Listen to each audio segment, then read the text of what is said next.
কেন্দ্রীয় তদন্তকারী দল তারা ব্লক অফিস এবং এসপি অফিস সর্বত্র ঘুরে ঘুরে নথি এবং সিসিটিভি ফুটেজ তথ্য সংগ্রহ করেছে। সোমবার সুপ্রিম কোর্টকে সরাসরি তারা তদন্ত রিপোর্ট দেবেন। সুপ্রিম কোর্ট দেখুন, আমরা তো বলছি ভারতে এরকম কোনো নজির নেই, নজিরবিহীন ঘটনা। এসআইআর আরো 11টা রাজ্যে হয়েছে, কোথাও এরকম হয়নি যে বিডিও অফিস পুড়িয়ে দিয়েছে তৃণমূল মানে ক্ষমতাসীন দলের লোকেরা। শুধু লোক নয়, বিধায়ক পুড়িয়েছে, দাঁড়িয়ে থেকে আগুন দিয়েছে। কোথাও এরকম হয়নি যে ফর্ম 7 জমা দিতে এসে আক্রান্ত হয়েছেন মানুষ। কোথাও এরকম হয়নি যে ফর্ম 7 জমা দিতে গিয়ে শুধু আক্রান্ত হওয়াই নয়, তারপরে পেটানি খেয়েছেন। কোন রাজ্যে এরকম হয়নি যে বিএলও, নির্বাচন কমিশন যাকে অ্যাপয়েন্টমেন্ট দিয়েছেন, যাকে নিয়োগ করেছেন, তাকে পেটানো হচ্ছে বা তাকে হুমকি দেওয়া হচ্ছে। কোথাও এরকম হয়েছে অন্য রাজ্য থেকে জজ সাহেবদের নিয়ে এসে সেখানে এসআইআর করানো বা এসআইআর এর শুনানি করাতে হয়েছে? তো এবারে মহামান্য সুপ্রিম কোর্টের মহামান্য বিচারপতিরাও দেখুন যে পশ্চিমবঙ্গের কি অবস্থা। ওখানে যারা পশ্চিমবঙ্গ সম্বন্ধে ভালো ভালো কথা বলেন বা বিভিন্ন সময় ইনোসেন্ট হওয়ার অভিনয় করেন, পশ্চিমবঙ্গ সরকার নয়, তৃণমূল থাকছে সেটা দেখবেন। টাকা আমদানি হচ্ছে বাইরে থেকে, কেন্দ্রীয় সরকার এর সঙ্গে যুক্ত রয়েছে, এজেন্সিকে দিয়ে সব করা হচ্ছে।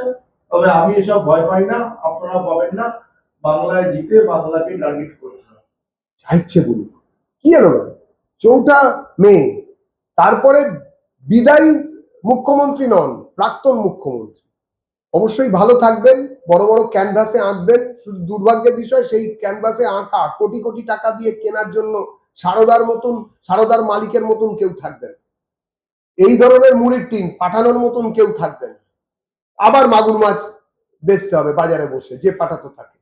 যারা কিনা বিভিন্ন সময়ে বিভিন্ন বনাঞ্চলের প্রাকৃতিক সম্পদ লুট করেছেন, বালি চুরি করেছেন, কয়লা পাচার করেছেন, তারাও থেমে যাবেন। ফলে এইসব জিনিসের গুনতি করা, এগুলো তো একটা গুনে গেথে, ওই যে আরেকজন নেত্রী বলেছিলেন না 75-25, এইসব পার্সেন্টেজ করা কত কঠিন কাজ। এগুলো আর থাকবে না, আস্তে আস্তে সব মিটে যাবে, অখণ্ড অবসর পাবেন, তখন এইসব কথা আবার বলবেন, বইমেলায় প্রকাশ করবেন বই। আরেকটা বলেছেন যে আগামী দিন তৈরি থাকুন মোটা ভাই, আমরা দিল্লিকে টার্গেট করছি। বিনাশকালে বুদ্ধিনাশ, হঠাৎ করে আচমকা দেখবেন নিজেরাই নিজেদের পতন ঘটাবেন। অপেক্ষা করবো সেই দিনের জন্য। বাংলা একটা প্রবাদ আছে, শকুনের অভিশাপে কোনো কিছু হয় না। তো উনি ওরকম বলছেন, বলতে দিন, আমাদের কি?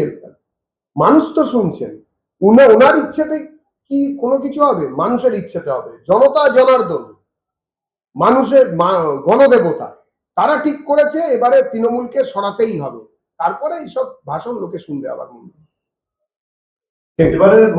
এবারের ভোট অন্যকে দেবেন না। লোকসভায় কংগ্রেস এবং বিজেপি ভাগাভাগি করে জিতেছে। এরা বাংলায় বিজেপির সঙ্গে সমঝোতা করে চলে।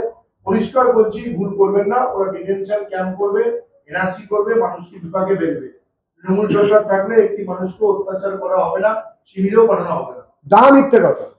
কোথাও কোনো ডিটেনশন ক্যাম্প নেই, কোনো এনআরসি নিয়ে কোনো ঘটনা নেই, এরকম কোনো পরিকল্পনা কেন্দ্রীয় সরকার বা কোনো রাজ্যের রাজ্য সরকারের এখনো পর্যন্ত নোটিফিকেশন নেই এরকম কোনো আইন আনা হবে, এটা নয়। শুধু কিছু জল্পনা তৃণমূলের তরফে ভাসিয়ে দেওয়া হচ্ছে, ভয় দেখানো হচ্ছে, মানুষকে বিভ্রান্ত করা হচ্ছে এবং বিভাজনের রাজনীতিকে চওড়া করা হচ্ছে। এই জিনিস বন্ধ করা দরকার।